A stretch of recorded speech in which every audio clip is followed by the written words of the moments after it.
We got buffs and nerfs to the dried gas, happy gas, and leads today, and some more secrets about the next upcoming Minecraft cape. Hello there, Ray here. This is all in the latest Snapshot 25W18A for Java edition, but I'm sure Bedrock is also going to get this as well. Minecraft changed the recipe for the lead item.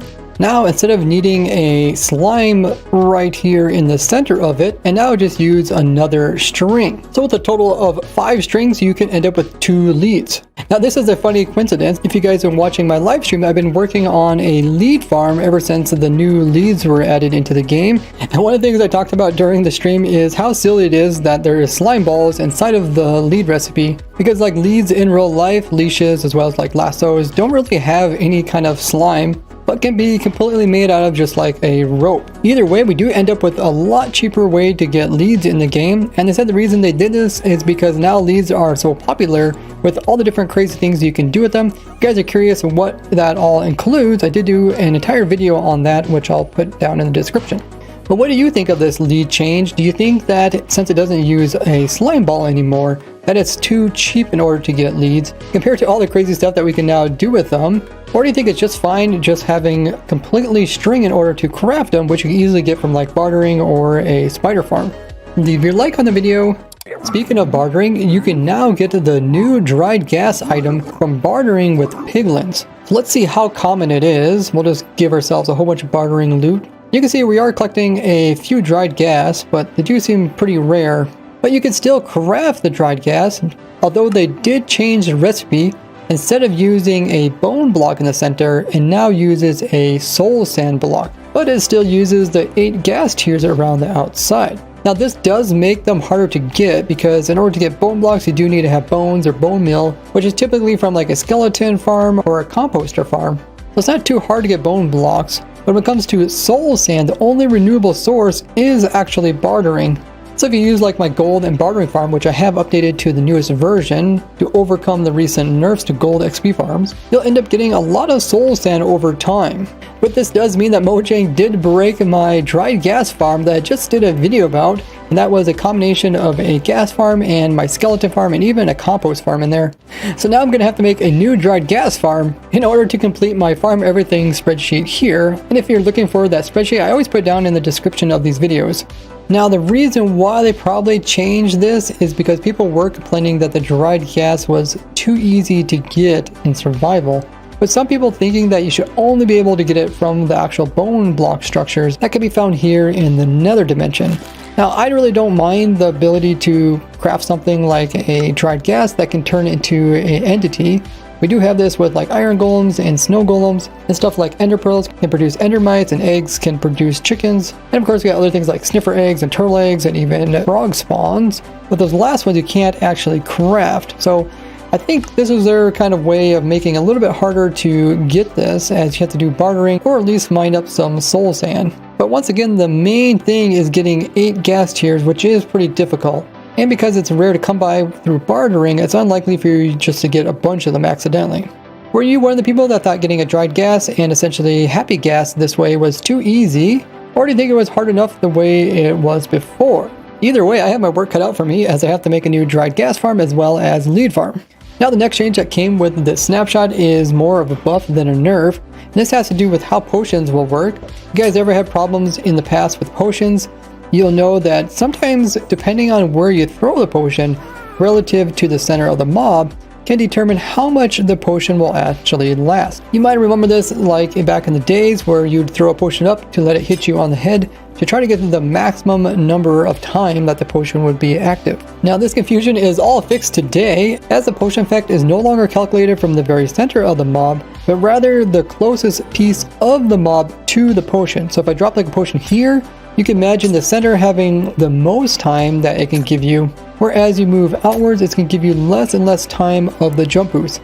So even if the very edge of this cow is touching the area where the potion effect is given off, it will get the effect even if the center would happen to be too far away. So it doesn't matter if you throw a potion at your feet it's going to collide with your hitbox, or if you throw it and touch your head with it, any part of your hitbox gets hit by the potion. It will see that as you being the closest to the potion as possible when it broke, and therefore you will get the highest number, which is really nice for people that do PvP, as you can focus more on the actual combat and less on trying to get the best angle of throwing potions onto yourself. Now this was also noticeable when it came to the Happy Gas, as before by throwing potions on top of it would not actually work because the center of it was so far away from the top of it, it would not even calculate getting any effect. And now you can see it works just fine by touching the top, as any part of the hitbox that gets collided with it will then put an effect onto it. Now this should also fix a problem that I noticed when designing my simple slime farm that uses allays drowning in water, producing infestation of the silverfish, and then we're converting them over into slime. It's one of the most simplest yet effective slime farms that's completely automatic. But I noticed that when I would throw a potion onto these allays, even though they would all get hit at the exact same time from the potion that comes out of here, the duration of the potion for some of the allays would be less than others, which made no sense whatsoever.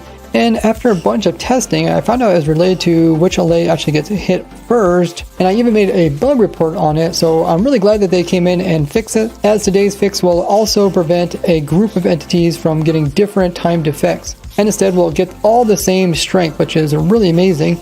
We'll also make this farm slightly better, because now we can precisely time it so that the potions will last the entire 3 minutes, when before we had to make it a little bit shorter in order to actually hit the majority of the allays at once.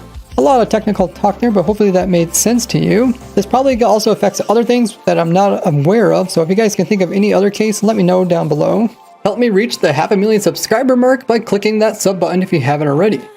More unifonts are available now. With their latest change to the Minecraft unifont, this means you can now get unifonts that are in private use areas, so you can pull in unifonts that are under different registries, such as like this one here. Now I haven't used unifonts for a long time. I did do a video about how you can get these impossible name tags in Minecraft using a weird unifont. It's actually one of my most popular videos, but I've always enjoyed seeing what crazy stuff people do with the unifonts in game. Now entities got some new data to go along with them, which we use this command to check out. The first one is home position. This is where they considered home, so like for the Happy Gas here, these are actual coordinates in the world, and this is the area where it'll kind of like stay near. Doesn't mean its current location, but it also has a radius, which is called home radius, which is right here.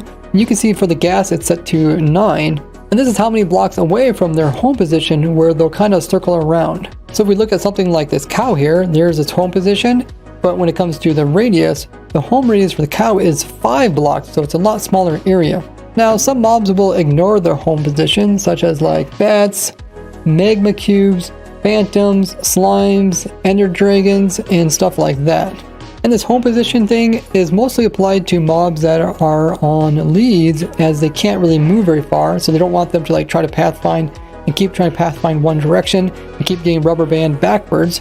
So like this cow over here isn't on a lead, and you'll see it does not have a home position nor a home radius.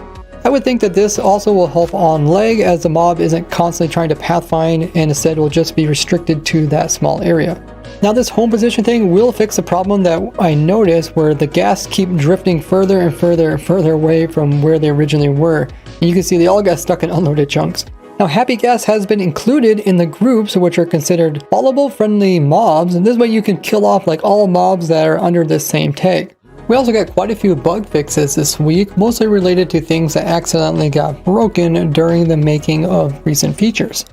Now back during the Minecraft movie in-game event, Merely Miserable found out a new cape was coming to Minecraft, which is this cape here, and it's known by the name Incentive Cape, but in the code it is known as the Common Cape. This is the one that has a little grass block on the actual cape. You can see the dirt here, the grass here, and it is slightly different than this cape here, which only has a grass block at the top of it. Now at the time I mistakenly said that the cape was coming out next year, but instead it appears to be coming out this May, with the ending date being next year in May. It also seems you do not get this cape from the PC Game Pass, but instead the first time you log in, that is not from a Game Pass ownership.